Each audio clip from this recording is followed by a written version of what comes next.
Siyabingelela babusengwayo. Siyakubona ukuthi uyajima kulezi insuku.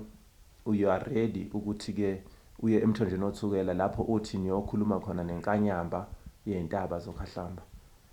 Sithanda ukubuza nje babusengwayo, ngabe uyaqala na ukujima?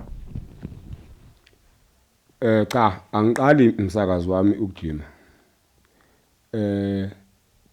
Seloku nje ngalahlekelwa umama kaSiponona. Ilapho ngathatha khona isinqumo sokuthi ake ngizame ukujima.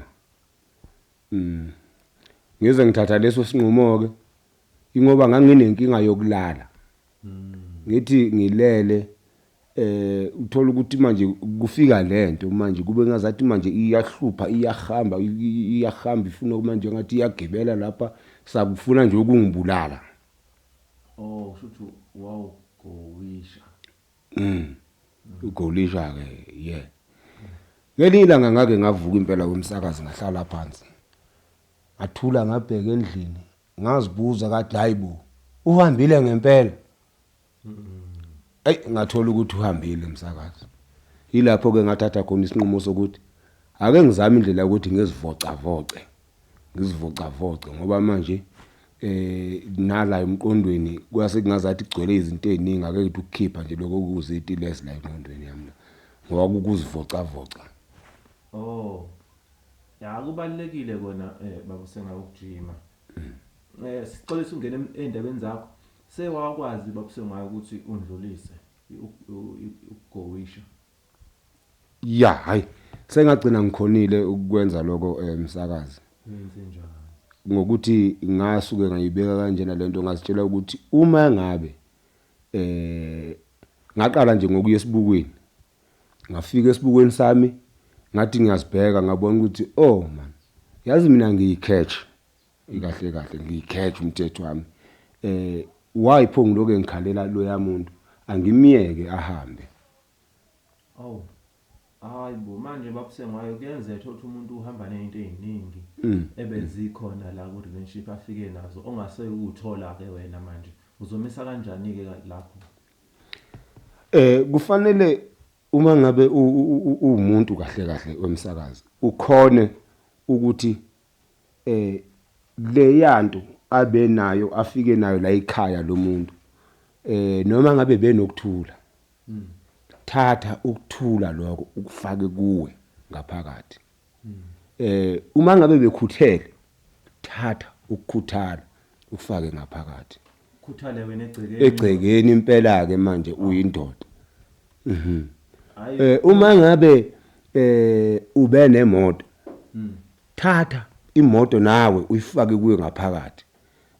Kuzothi noma uyothola ubudlelwano obusha ufike nalezinto zakho oziphethe ebudlelwaneni obusha.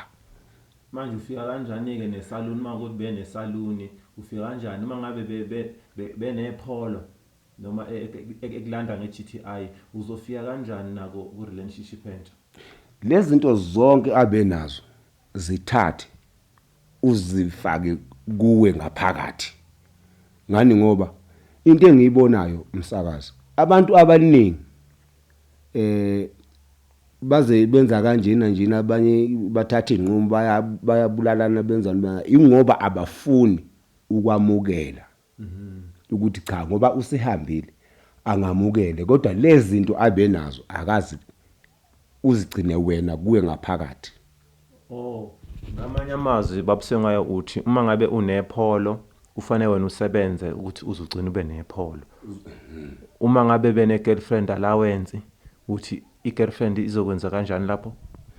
I-girlfriend insurance leyo kuzofanele ukuthi nawe ube nayo uma ngabe ayekhanda inwele nawe khanda inwele. Yiba nalezi zinto okhalelayo wena. Yebo. Ukuze uzokwazi ukuxola kulo muntu. Uzokwazi ukuphuma kulo yamuntu. Akulula umsakazi ukuthi uphume kulo yamuntu Ngoba unalezi zinto uhambe ongenazo. nalezi zinto ongenazo wena. Kufanele zibe kuwe within. Ayi yashaya Wena kufanele zibe kuwe lezi zinto. Ufike nazo. Hambe nazo.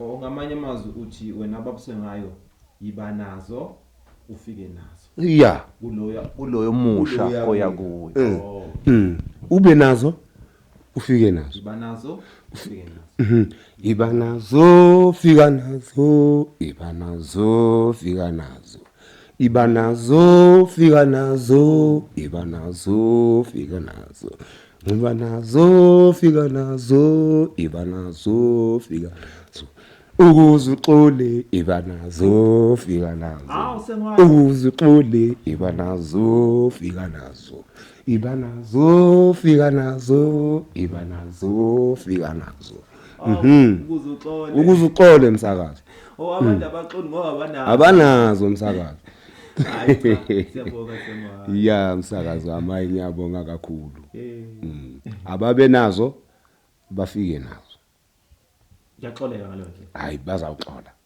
bazawuxola ngeke uxole vele ungenazo leso sinto